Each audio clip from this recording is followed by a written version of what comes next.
We all witnessed and learned of an unfortunate tragedy this week of a young 5-year-old child being killed by gunfire in Southwest Houston earlier this week.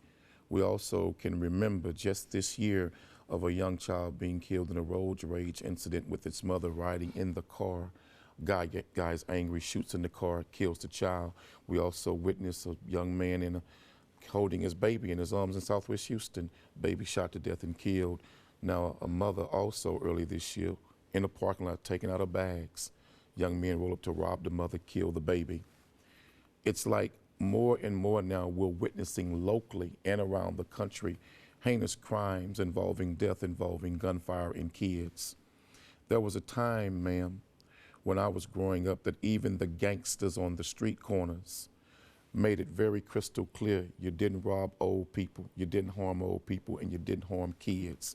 Even the prisoners and the convicts would punish anyone who came to jail for committing a crime against an old person or a child. We have gotten and fallen so low now in our society to where killing children is becoming normal, and it's almost as though it's the norm of the day. We're no longer moved and crushed by it. It's just the norm of what's happening.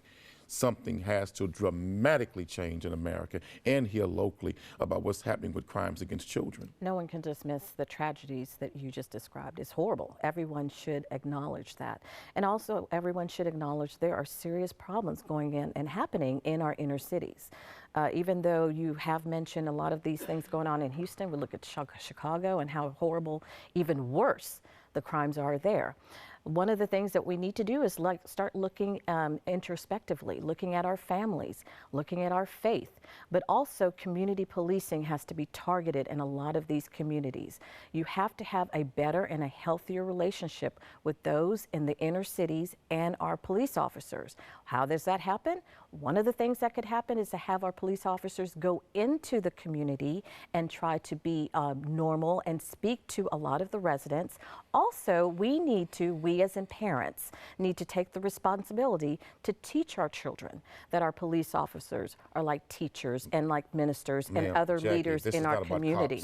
This is not about cops. We're asking police to be social workers, school teachers, parents, first responders. We're asking the police to be too much.